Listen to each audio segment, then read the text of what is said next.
lawan demokrasine pamriye jujur adil lan menyang pemerintahanne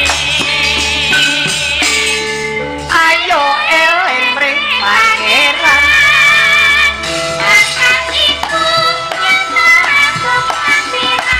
bondo iku titipan nyawa iku gaduhan pungkasane yen mati nyemplung kuburan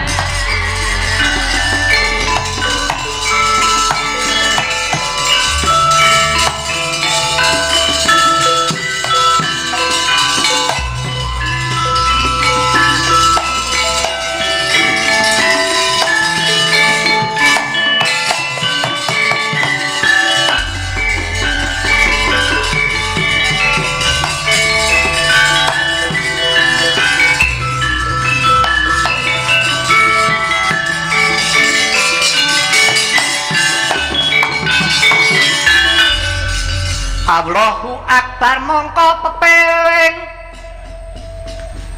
adan ing masjid swara ngumandang iku minangka bukane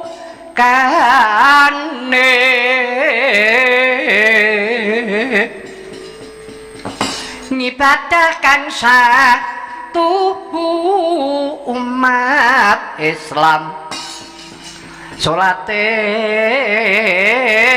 wajib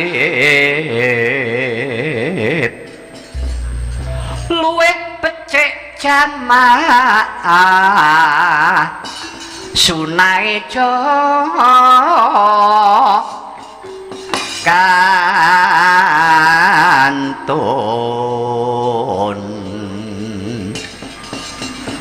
para madon nindak napa kinantenan sabar sareh sarta eling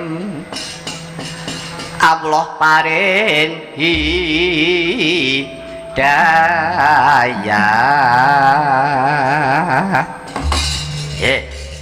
niki wau tembang gandang gula pepeling damelan kula dipun lajengaken inggih menika lagu pepelingipun yasanipun Kang Mas Haji Anom Surata gandeng rasane padha maksude ya padha dadekke siji dienggo paitan golek sandang pangan enggak Mas pepelinge Mas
apa Kang Gareng wah tembang iki mau kepenak terus kepenake nggo napa tekse tembang sing nuansane islami.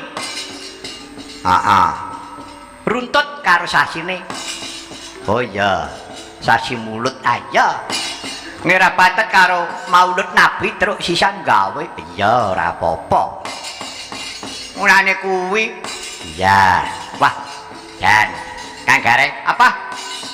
Iki ora kanyono-nyono awake dhewe. Kadhawuhan kelawan KPC Pen. Apa kuwi, Tru? KPC Pen iki apa kuwi? Komite Penanganan COVID-19 dan Pemulihan Ekonomi Nasional. Ngono. Iki bebarengan kelawan Kemenkominfo, Kementerian Komunikasi dan Informatika. Terus, aku kayak dengan awal dhewe ya bola-bali ta, Terus. Karo Kominfo. Iya. Biyen kae awal dhewe nek gur ping 15 wis ana lho. Pagelaran karo Kominfo biyen. Ya. Ning iki beda kok. Oh, beda. Beda. Nek jaman demben kae isine utawa wigatine kuwi perkara nggon kabar utawa mensos sing hoak utawa hoax.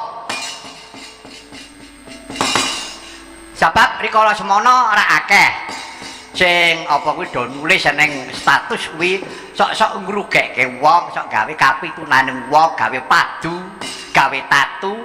Lah rikala semono denengake undang-undange. Sapa sing nyebar hoax mau bakal entuk pidana kuwi jaman demben. Oh iya ya, Kominfo jaman demben. Nah iki beda Kang Gareng. Iki pertunjukan virtual kesenian tradisional wayang kulit kanthi live streaming. Oh ngono terus ya, live streaming. Pokoknya di rumah saja nang omah ya terus. Wah kok biyen-biyen wayangan ngene iki terus ngono penak ya. Dapurmu lho dah iya no, ora usah usung-usung. Malah iki aku mikir kok. Mikir apa? Trukku karo bisku tak dol. Lah kepiye? Dituku larang-larang anyar-anyar. Jebut aku ki pesen bis ngoyo-oyo. Dadine sasi Maret wis tanggal tuwa. April pandemi. Ora payu bosok iki cah aku. Arep nggo pisan nyang Lampung batal to. Trondolo tenan, mbok batake iki wingi-wingi ngono apa piye? Wis mangkat lho. Wis metekan Cikampek kok kon bali. Jan asu tenan kok.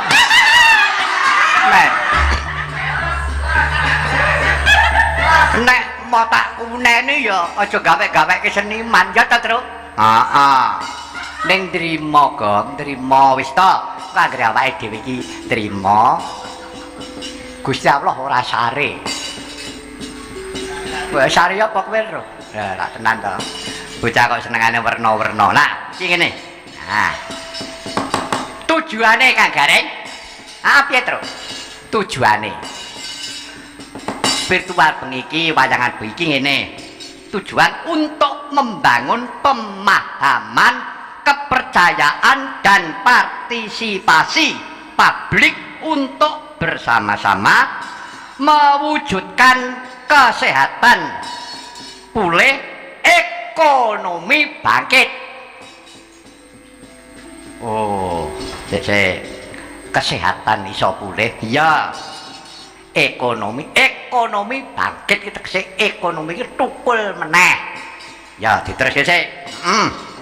Nah, iki bergerak bersama mewujudkan kesehatan pulih, ekonomi bangkit.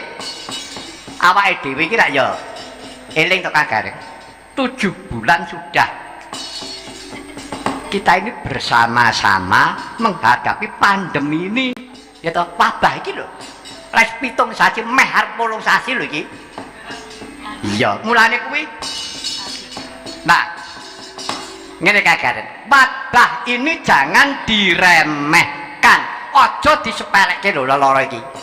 Pandemi ya corona iki aja disepelekke. Iki ya gawat tenan. Ngono ya iya kagaren. Ya toh? Sebabe tambane urung teko. Oh ngono ya. Mula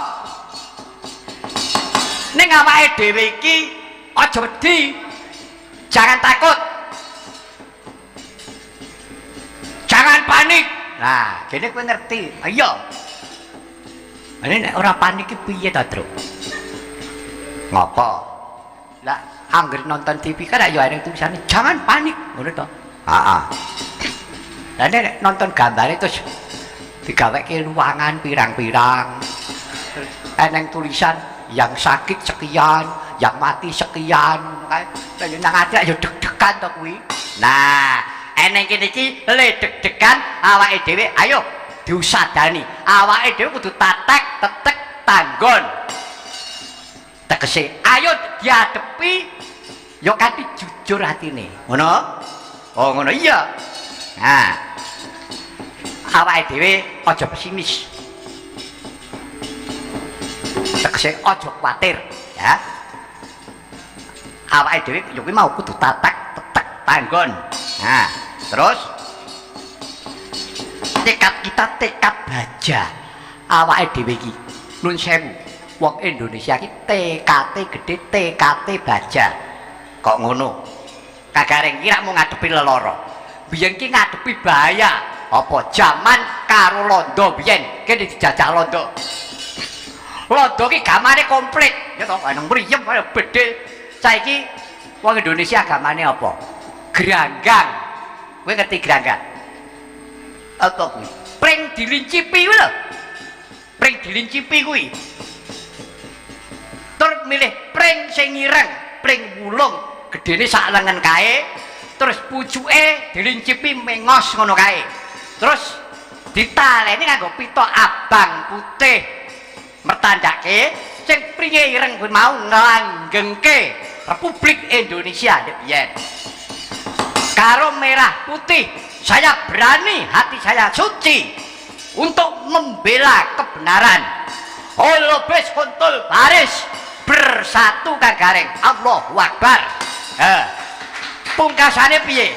Ya nyatane londo ayo do wedi to. Oh ngono ya. Iya, kuwi lho tekad baja mula. Tekad kaya mbiyen kaya yo dibangun. Dieling-eling. Awake dhewe aja wedi karo corona. Aja wedi karo Covid. Kowe wedi karo Gusti Allah. Ya ta? Kowe wedi karo Gusti Allah. Wis to Gusti Allah paring pacoban karo umat iki nek diparingi lara mesti ana tambane nek pancen urung tekan pestine. Mula aja disepelekke.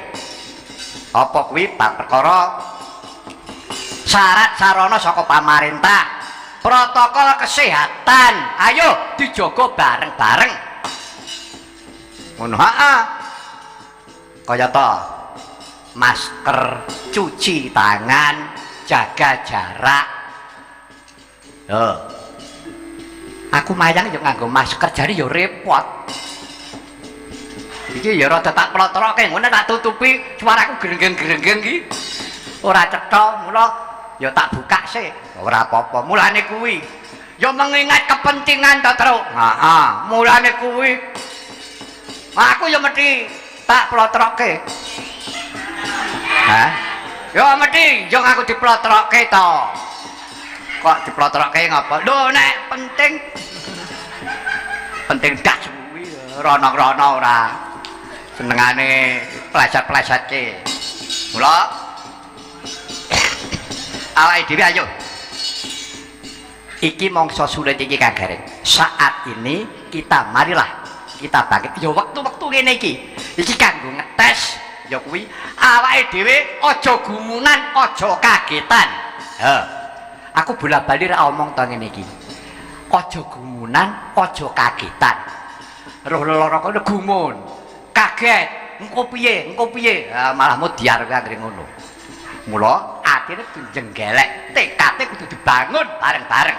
Yen perlu kanca-kanca dikandhani, ayo co, bareng-bareng ditandangi. Disemangati awake dhewe. Aja nganti kendho, aja nganti awake dhewe nglokro. Oh, ngono. Pesimis ra nglokro, kudu optimis. Alah, mbok ora usah ngomong mis-misan ngono kuwi lah. Kaya aku gen mudeng ngono lho. Aku ki wis tuwek ngono. Aja mbok kae tembung sing ngono kuwi. Lah piteno tulisane ngono kok aku muni piye? Oh iya. Ya. Saiki cek kok ditutukake meneh ning iki disambung kanggo apa kuwi? Lelagon cek. Oh, lelagon. Heeh. Sadurunge lelagon gandeng iki sindenku saka Banyumas teko kon beksa sik. Oh, jogetan sik. Heeh, iki Mbak Sartini. Nyun pangapunten menika kula kunjukaken dumateng tamu agung kula. Iki menika nanpun Bapak Bambang Sigit Nugroho Kepala Biro Keuangan Kementerian Kominfo. Oh ya rawuh. Sekalian kalian Bapak Saifuddin Sekretaris Dewan Pers. Wah. Ya, kepareng rawuh. Ya, kagareng. Wah, matur nuwun Bapak. Pareng rawuh wonten sudung kula nyun pangapunten kula menika dalang griya kula wonten dusun. Namung ngajengaken sawah, ngajengaken sabin.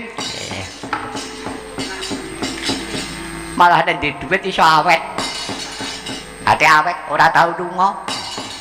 Nang omah ya mung nyawang tanduran malah ayem terus. Lah iya. Coba saiki nuwun sewu Mbak Sartini beksa sik Mbak. Diparake Srendra Menyura karo ngaturake wilujeng dalu Abahi Kirun. Ya rawuh. Rawuh? Heeh. Aku demben ya supan Abahi Kirun wayangan. Oh, wayangan? Heeh. Dalange Bapak Nata Carita. Nata Carita wis sedo kok. Hah? Nata Carita ngendi? Nata Klenteng. Oh, ana mbok kandha Joko Deling ngono ra wis. Lah iya, ning ae seneng aku. Joko wayangane ya wis apik. Lah iya, jan persis kaya aku sing wis cilik ya apa aku. Ngono ya. Ya. Saiki wis moncer wayangane wis apik. Apa sak polahku ditiru. Laku kuwi ditiru ra wis, Pak. Aku nganggo pipa gading ya, yasa pipa gading. Ora ketang cilik kae. Ini yo gading kae. Aku nganggo gelang ya nganggo gelang. Wah dan. Kepiye? Aku ya sapa tak gamelan ya dhewe tuku gamelan, tuku wayang. Wah, jian gamelan apik, wayange apik. Lah saiki didol ngono. Oh, piye to kok? Lah ya wong kahanan kaya ngene kok ya ora maido, Gong. Ya wis ora apa-apa, sumben nek kahanane apik tuku meneh. Oh iya. Nggih. Menika kula caosi rumiyin beksan Banyumasan Mbak Sartini. Ya Mbak, beksa sik. Ya Mas. Monggo.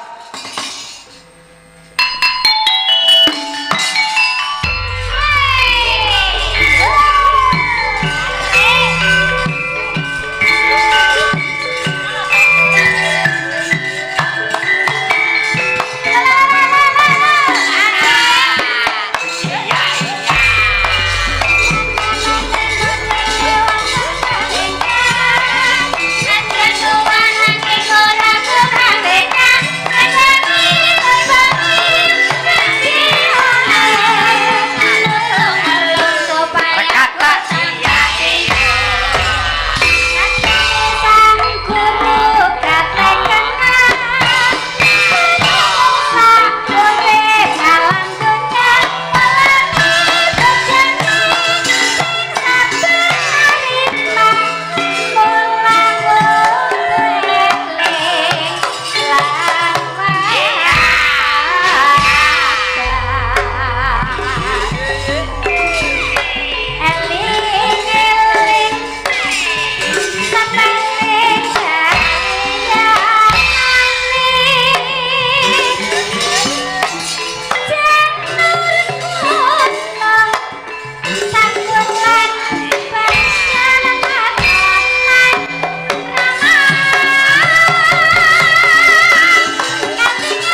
Sartini wah nggih matur nuwun wah aku keplok kaya oke-oke sing nonton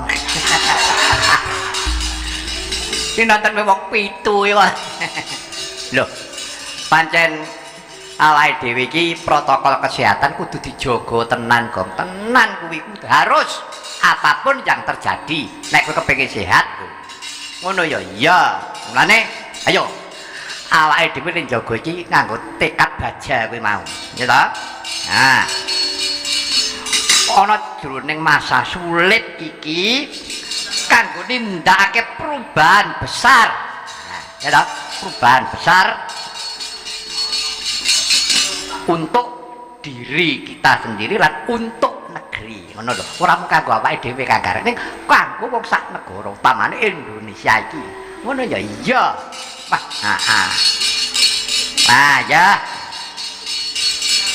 ayo ditegake perkara disiplin nganggo masker cuci tangan wis tak cawisi banyu akeh banget dan jaga jarak kita siap diimunisasi saat vaksin COVID-19 kuwi teko. Nah, iki pemerintah wis nyamaktakake wis nyiapake vaksin. Vaksin ki apa? Ya obate corona atau COVID kuwi mau.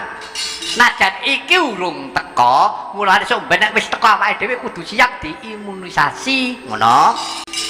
Oh, ngono iya. Aja nampe aja wegah. Mula sampun rapete karo nyepelekke kuwi mau. Ora kena ngono rek. Iya ya, iya. Ngono. Mula dina iki prioritas saka KPCPEN adalah Indonesia sehat, Indonesia bekerja, Indonesia tumbuh. Nah. Oh iya ya. Mula saka kuwi program-program prioritas sing didorong karo PEN mau pemulihan ekonomi nasional mau kaya to banpres bantuan presiden usaha mikro bantuan subsidi utawa upah program padat karya wah kuwi langsung saka presiden iya Kang Gareng wah hebat mulane saka kuwi ya kuwi awake dhewe ya kudu tenan-tenan li temandang gawe apa to jane mung gotong royong paitane mung gotong royong rukun persatuan dan kesatuan kuwi wae wis ngono iya ana meneh ya kuwi kredit lunak super mikro dengan bunga 0% kaya to yang kena PHK yang punya usaha bisa terus berusaha pinjam maksimal 10 juta daftar di dinas koperasi dan UKM wah jadi yo gampang ya terus iya mula kanthi niatmu sing tulus mau Kang Gareng anggere niatmu tulus betul awake dhewe nindakake le ngantepi le apa kuwi awake dhewe le ngadoni perkara Covid iki mau ora mung setengah-setengah lahir batin apapun yang terjadi kita hadapi dengan tegar wah ya kejaba kuwi Kang Gareng dengan izin Allah Subhanahu wa taala NKRI ini akan melewati badai Covid-19 badai pasti berlalu karena kita memiliki modal kuat yaitu persatuan mau gotong royong mau iya dari Sabang sampai Merauke sebagai bangsa yang kuat sejak dahulu kala tahan banting dan memiliki semangat gotong royong hebat ya terus kandhani kok ini ya mung kala mangsane Kang Gareng awake dhewe iki sok-sok ya nyepelekke kuwi lho aja Mas kabeh mawon nggo saniki wong sak Indonesia ingkang mirengaken mriksani streaming dalu menika nggo kula dereki sareng-sareng awake dhewe aja wedi wis aja nganti tido-tido kejaba empun diparingi napa nggih saking pamarintah didhawuhi nganggo masker harus cuci tangan jaga jarak ning nggih niku nggih dereng cukup mangkanteni nggih niku percaya diri niku wau kudu percaya tenan kaya tembung cara kuno manunggaling kawula Gusti antarane sing mimpin karo sing dipimpin menjadi satu yo satu tujuan apa merangi Covid wah ngono ya iya kudu diperangi tenan wah iya hebat gitu iya Kang Gareng mula Kang Gareng merasa semangat aja kuwatir iki nun sewu saka KPC pen iki le wayangan iki bakal ping pira ping 36 per bulan 34 per bulane ping 34 heeh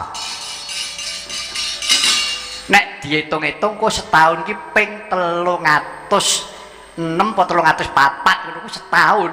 Dadi wiwit saka Oktober iki nganti Oktober 21 mbok menawa lho. Nek ora kleru lho. Kuwi bakal dienengake wayangan terus. Ora wayangan terus, ya kesenian yang lain, ketoprak, ya lodruk. Ya mungkin tari-tarian, ya lenong. Kominfo kuwi mau le mikirake karo rakyate terutama karo para seniman mula dalang nom-nom wis aja semelang aja kuwatir wis to wis tak usulke mumpung iki bagian keuangan Pak Sigit ya rawuh pun niki dalang nem-neman kathah Bapak mboten sah kula mboten wayang mboten napa-napa monggo genti sing nom-nom mpun siap sedayanipun nyatanipun pentasipun wayang virtual kita tasih kathah monggo mangke pun tata kemawon sinten ingkang dadipun dawuhi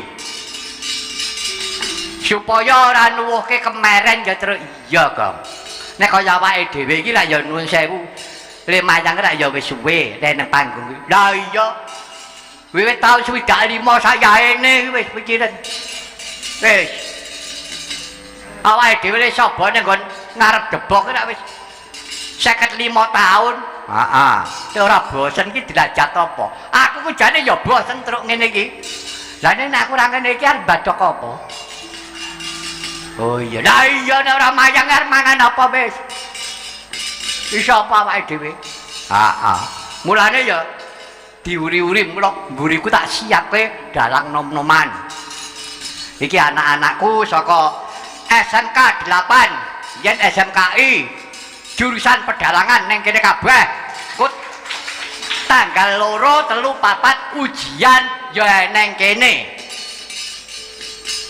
wah ngono ya heeh kuwi wulangan di luar sekolahan ku dingengerke neng kene sesasi pindul seminggu ya aku ya lahir batin nek ngajari bocah-bocah kuwi coba kuwi generasi penerusku iya engko nek ora ngono wes wayange mudian tenan terus tenan Tarewangi berjuang loh tahun 2003 wayang untuk pengakuan dunia wayang adalah karya agung budaya dunia sing budaya ya aku itu ya maunya piye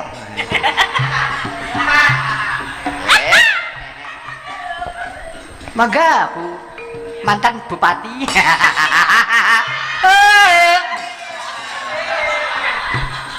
Pakde mangga Bu Nur mugi-mugi kang wonten mrikanipun midhangetaken panjenengan Bu Nur. Nggih, mugi-mugi husnul khotimah. Amin. Nggih.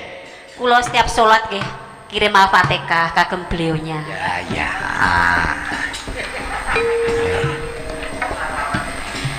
Bawane kinanti. Nggih.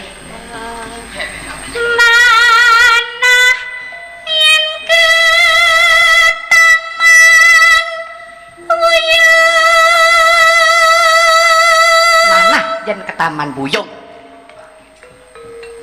tebang wangkang nenek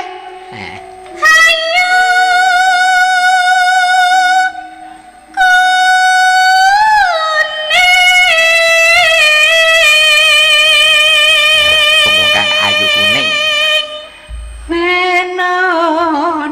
neno.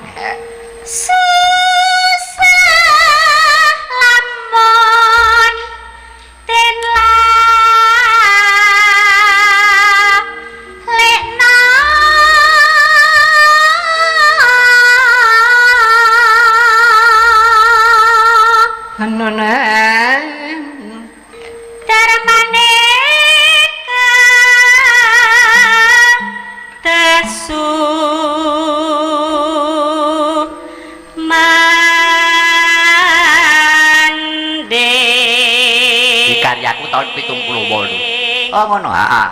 Jaman aku pacaran karo Suwargi ibuke Danang kuwi lho. Oh ngono ya. Teku ngenteni ning palur kae ning sane palang sepur ngantek. Sekesuk bendhe sesore jepluk. Balik sesore bendhe sekesuk jepluk. Oh iya ya. Kuwi padha karo atruk ya pek ngono kae tok kuwi.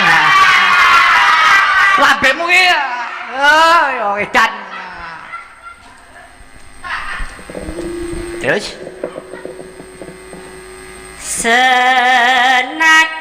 hamung sedelo anu nambahi sang sameng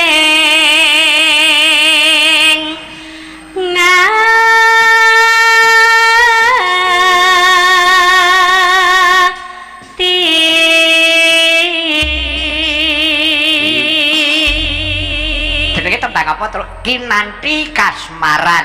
Oh iya, terus langgame ngenteni anakku. Ya, Nduk, Mbak Uul. Aku ngenteni tekamu kaya ngenteni mudune wahyu janjimu tansah sumipat jroning aku dawang ayu beku Ya. tak jaluk jati janji duh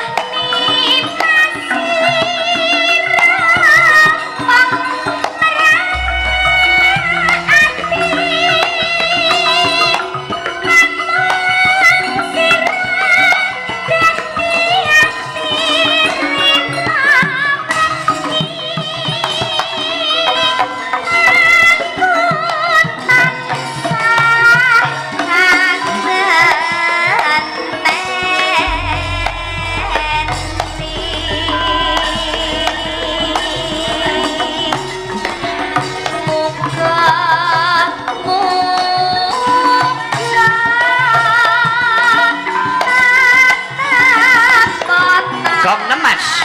Nasu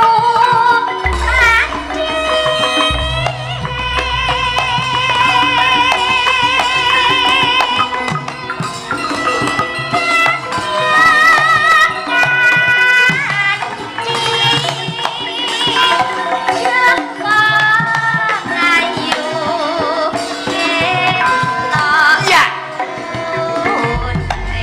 Oh. Ya. Hit. Oh. Nenoi. Nah, nonone aja dipedhot ya, Nduk. Nah. Kledang, kledang, kae teko, teranyot tansah, cilik jantan cinta,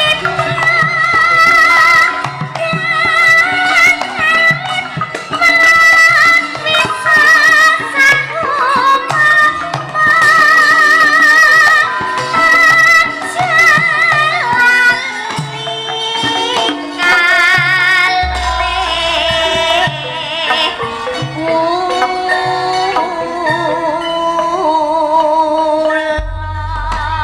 Wah, dan ki mau langgam mat-matan ya terus iya Kang Gareng. Wah, ya. Ya ngene Kang Gareng, anggere gawe lagu ki sing gawe lagu ki nyandang, mesti ya apik. Ngono ya iya. Lelagon, ya ta? Ki dawuhe guruku Suwargi Pak Narto Sabdo. Ngendikane anggere gawe lagu ki sing gawe lagu ki atine nyandang. Nah, ki ya apik. Ngono iya. Contone tembake Pak Narto Kelinci Ucul. Nah, Pak Narto ya kelangan katresnan. Sindene ucul sitok. Nah. Ya selendang biru. Kae ya eneng apa kuwi sinden selendange keri terus ndadak kon tuku nyang toko rentuke biru rupane. Ora padha karo kancane. Dadi selendang biru. Wah iya ya. Nek ngono Swargi Pae Semarang ki ninggali lagu sepirang-pirang. Iya. Coba tingkas iki karek anu.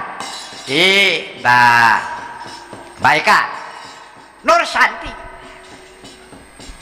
Ya Mbak, nan arep ngaturke apa? Aku ya ora arep apa kuwi njaluk iki katur karo panjenengane Pak Bambang Sigit Nugroho, Kepala Biro Keuangan Kementerian Kominfo karo nanipun Bapak Saifuddin Sekretaris Dewan Pers. Ya. Ayo, Mbak, aturana tembang sing kira-kira kepenak. Ha, monggo. Tak nyobi langgame kula nggih Pakde. Ya. Karepmu? Heeh. Tresna wangenan. Tresna wangenan. Tresna kok diwangeni. Lah Ora padha karo tresna kok diwatesi ngono to? nggih. Ha iya. Tresna jarak jauh. Hah? Cinta jarak jauh. Virtual. Oh iya. Cinta virtual. Ana bojo virtual apa kelakon ra ndek anak no. Lambemu ki lho. Teko ngedindi ora. Ya, ana bawane ora. Enten. Bawane apa? Gula. Endang gula. Iki sing jero apa pelok? Pelok 6. Pelok 6. Nggih. Ya. Menika paguyuban wani tombok. Paguyuban wanita mbok. Nggih, wanita mbok niku terdiri dari wanita sing wis dadi mbok-mbok. Ya. Dadi wong wedok-wedok niku kanca-kanca sinden sing do kulino teng omah niku kula klumpuk-klumpukne sedaya ajak tabuhan, Pak. Ya. Kersane ngurip-urip kabudayan Jawi. Betul. Manut dawuhe panjenengan. Heeh. Wis aja do lali karo budayane wis. Nggih. Ya, aku yo melu seneng ya. Nggih. Aku ra yo mbok dapuk dadi penasehat. Nggih lho, Pak. Iya, ya, ora apa-apa. Yo. Tembangno ya, Mbak. Tresna jarak jauh. Embane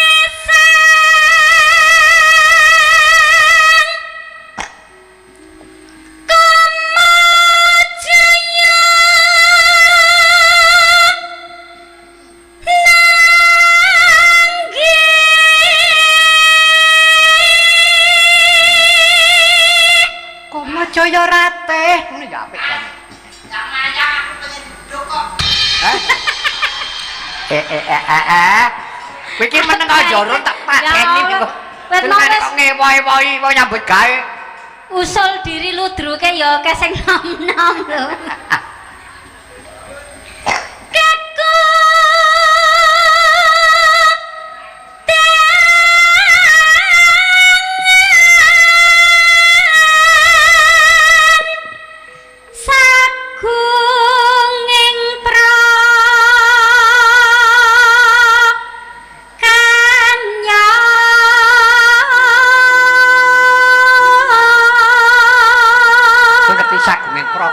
apa kuwi sagunging para prawan kenya iki prawan oh iya heeh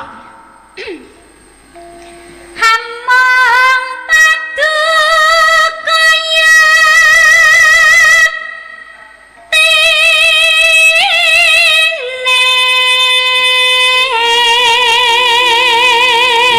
jadine nggih namung panjenengan menika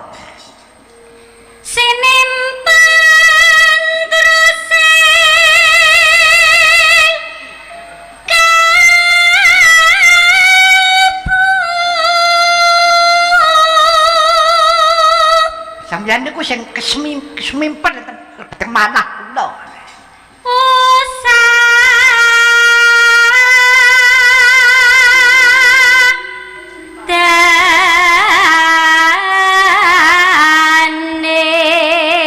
Siang lan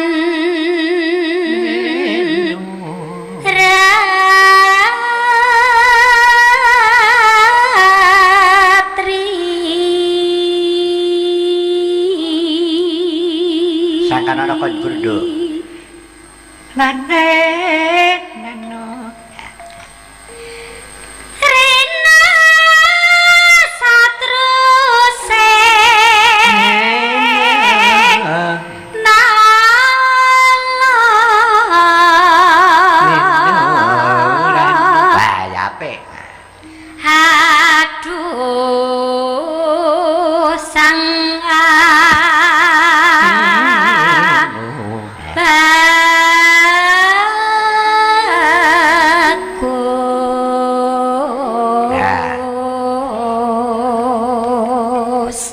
pindha mimi lan mintuna itu kuwi itu ngawur nadyan tebih papanira najan adoh nggone ana Jakarta kok ya adoh yae yae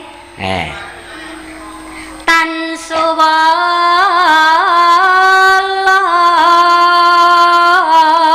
kawula netepi janji ya imbang ana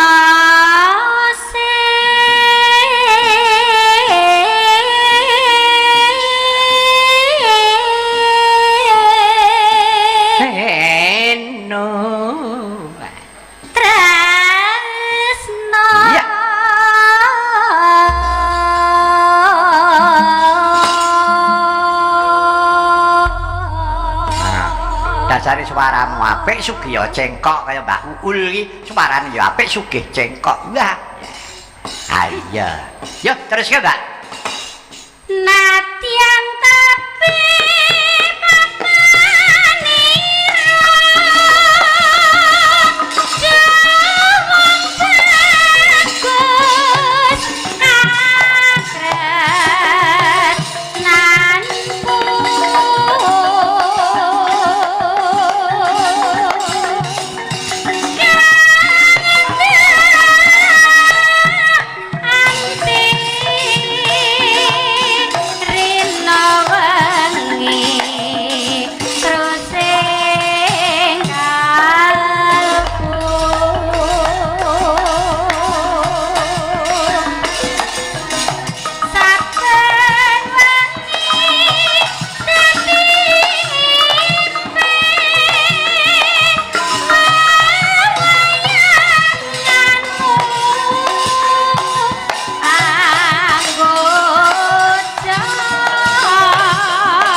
Mugi